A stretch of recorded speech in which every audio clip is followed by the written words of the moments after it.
Hello, this is Sherline of Kathanika. The story I have for you today is a folk tale from the Khasi tribe of Meghalaya.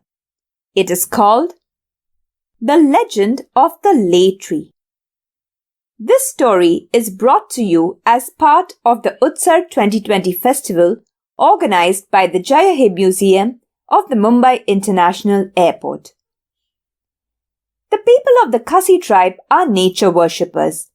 To them, both the creatures and creation of nature are sacred. A few miles to the west of the town of Shillong is seen a prominent hill range called the Mountain of the Lei Tree. This is a place much renowned in Khasi folklore. The story I will tell you unfolds here. The Mountain of the Lei Tree is a very romantic spot even in the present day, although what we see today is a fraction of its former reputed glory. The slopes of the mountain are studded with thriving villages and cultivated fields. At the foot of the mountain is the river Umiam. Umiam, which means the wailing river. It grumbles and groans as it makes its way to the plains. According to tradition, this hill and the land around it was the most fertile land in the world. Broad acres lay under cultivation, and its forests yielded the largest and most valuable timber. This mystical hill was famous for the grandeur of its scenery. Fairies and nymphs were said to have made their haunts in its green glades. Birds of lovely hues lived there and made their nests amidst colorful flowers of the sweetest scent. Such was the Mountain of the Lei Tree in the days of the ancients. On the summit of the mountain there grew a tree of fabulous dimensions, the Lei Tree. The Lei Tree was so huge it dwarfed even the largest trees in the forest. The Lei Tree was of a unique species that was unknown to mankind. They say that the branches of the Lei Tree spread out in all directions. These branches were thick and were so clustered with leaves that the light of the sun could not penetrate through. The earth, the land beneath its shadow, became barren and unfruitful. The people who lived in the little villages on the slopes of the foothills of the mountain, on which stood the legendary Lei Tree, were very proud of it. The fame of the tree spread far and wide. People from many lands came to see it. But there was none who dared to cut a twig or to scratch its bark. It was commonly believed that the tree was the abode of some unknown and powerful god. The people believed if the tree was touched, that god was sure to be offended and would bring destruction.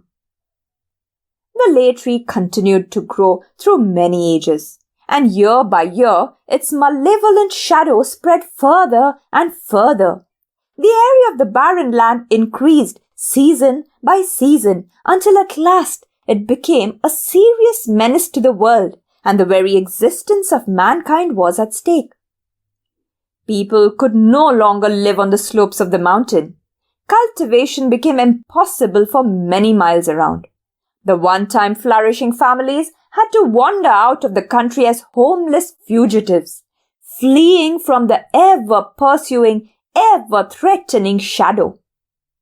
The pathways and pleasant nooks where once echoed the merry voices and laughter of children had now become the lurking places of dragons and the prowling grounds of savage beasts where no man ventured to roam. At last, a darbar of all mankind was summoned to consider the situation and to devise a plan to save the world from its impending doom. After a long and solemn deliberation, it was resolved to mobilize a party of the bravest and most skilled woodcutters to go up the mountain and hew down the Lei Tree so as to admit the sunlight once more to the earth. In course of time, a band of 12 woodcutters came together. They entered the forest at the foot of the mountain and began climbing it. The 12 woodcutters were brave, for they knew that by trying to cut down the Lei Tree, they could anger the unknown god, who they believed lived in the tree. If that happened, who knows what that might result in? The woodcutters, equipped with axes tied to their backs and torches in their hands, slowly made their way to the top of the mountain. In the shadow of the Lei Tree, the mountainside was putrid and damp. Step over step, the woodcutters went on slowly. Up, up, up the mountain they climbed. When the woodcutters reached the Lei Tree, their jaws dropped in astonishment. The trunk of the Lei Tree was so thick that when all 12 men joined hands and made a circle around the trunk, the first man could not see the 12th man at all. It was eerily dark. The 12 men decided the sooner they get the job done, the better. The men plied their axes with skill and toiled vigorously till night came on.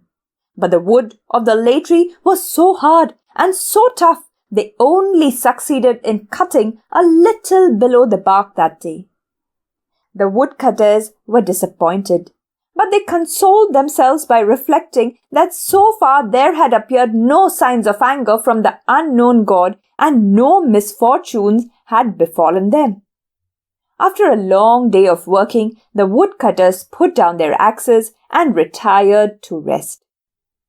All the woodcutters were confident that by perseverance their gigantic task would in time be accomplished.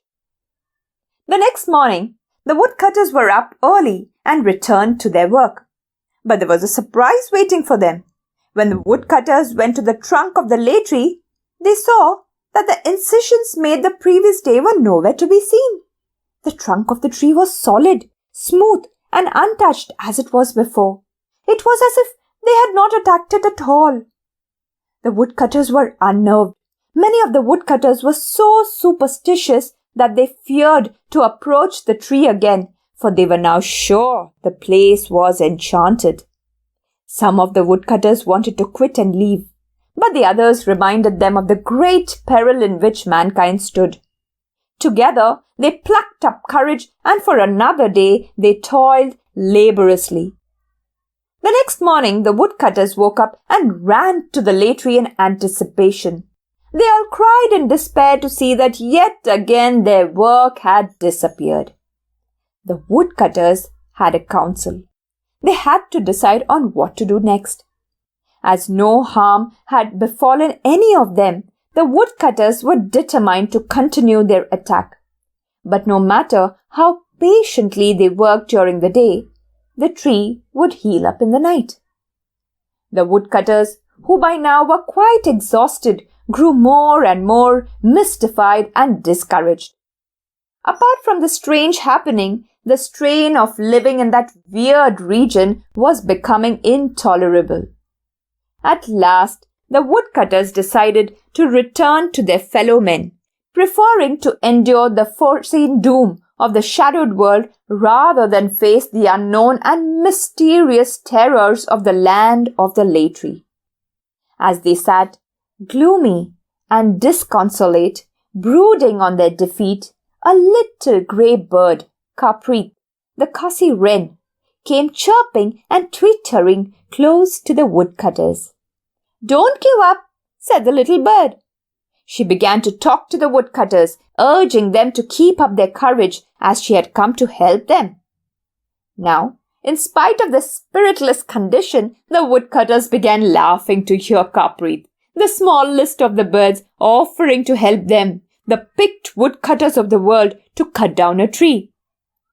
But when the wren saw them laughing, she chirped and twittered still louder and drew still nearer, and with great excitement she said, "No doubt, you are clever and wise, for you have been chosen for a great task. But you are unable to perform it.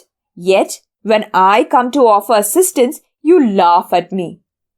It is true that I am the smallest of the birds, but that has not hindered me from learning the secrets of the forest, which you must also learn before you can cut down the Lei Tree." On hearing the wise words of the wren, the woodcutters felt ashamed for having laughed at her. Seeing that she meant nothing but goodwill towards them, they got up and saluted her. The woodcutters begged the little bird to forgive them and asked her to teach them the secret of the forest. Thus mollified, Kafrit informed the woodcutters that the tree was not healed by any supernatural agency as they had supposed, but it was Ukla, the big tiger, who came every night to lick the tree and to heal it, for he did not want it to be cut down, as its shadow made it possible for him to prowl for prey in safety. This news cheered the woodcutters' hearts. They lost no time in beginning another attack on the Lei Tree, and when night fell, instead of carrying their axes home as before, they planted them in the tree edge outwards. That night, when the tiger came to lick the tree, the sharp blades cut his tongue, and he fled in terror, bleeding and howling, and never more returned to hinder the work of the woodcutters, who, now that they were able to carry out their task undisturbed, succeeded in time in cutting down the Lei Tree. Once the Lei Tree was felled down, the sunshine returned. Once again the mountain slowly regained its former glory. Thus, Kaprit, the smallest of all the birds, helped mankind to bring back sunshine and prosperity to the world. And that, my dear friends, was the legend of the Lei Tree. I hope you liked it.